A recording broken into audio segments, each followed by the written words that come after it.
আসসালামু আলাইকুম বন্ধুরা, আমার চ্যানেলে আপনাদের সবাইকে স্বাগতম। আজকে আপনাদেরকে আমি পায়েস বানাতে বানাতে মনোজ ভাইয়ের ফরচুন কারের কত প্রাইস এবং কীভাবে নিয়েছেন সেটা সম্পর্কে আপনাদেরকে জানাবো। এখন আপনারা দেখলেন আমি প্যানে 1 চামচ ঘি অ্যাড করেছি। ঘি অ্যাড করার পর আমি কিছু ড্রাই ফ্রুটস কেটে রেখেছিলাম, সেগুলো অ্যাড করলাম। আগেই বলে দিই বন্ধুরা, এটা কিন্তু নারকেলের দুধ দিয়ে পায়েসটা হচ্ছে। ভালো লাগলে অবশ্যই লাইক, কমেন্ট, শেয়ার করতে ভুলবেন না এবং বেশি বেশি সাপোর্ট করুন। তার সাথে আমি একটু এলাচ, দারচিনি এবং লবঙ্গ অ্যাড করলাম। গোবিন্দভোগ চাল দিয়ে আমি ভালোভাবে ফ্রাই করে নেব। এই গোবিন্দভোগ চালটা বিভিন্ন জায়গায় বিভিন্ন রকম নামে পরিচিত, যেমন বর্ধমানে খাস চাল বলে।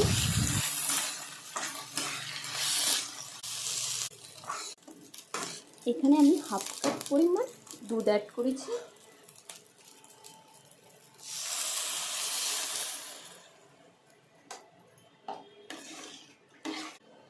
দুধ অ্যাড করার পর আমি ভালোভাবে নেড়ে নিয়েছি। নেড়ে নেওয়ার পর আমি একটু ড্রাই করে নিয়েছি।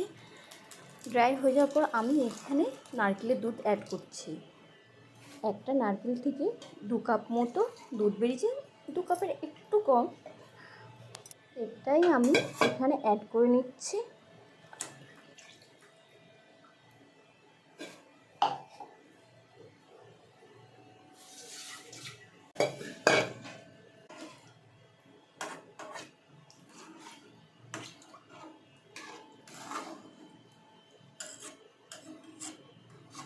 ভালোভাবে নেড়ে চেড়ে নিলাম। এবার মূল প্রসঙ্গে আসি।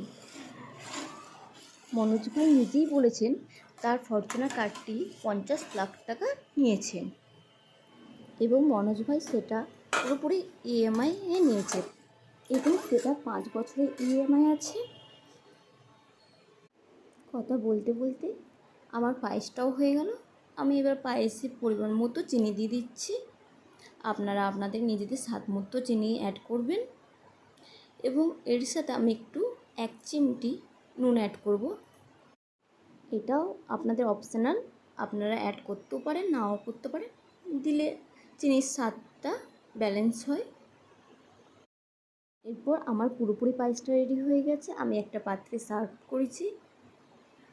ভালো লাগলে অবশ্যই লাইক, কমেন্ট, শেয়ার করতে ভুলবেন না এবং বাড়িতে অবশ্যই বানিয়ে দেখবেন এবং কমেন্টে অবশ্যই জানাবেন কেমন লেগেছে আপনাদেরকে। আর সাবস্ক্রাইবটা করতে ভুলবেন না। পাশের বেল আইকনটা ক্লিক করে দেবেন।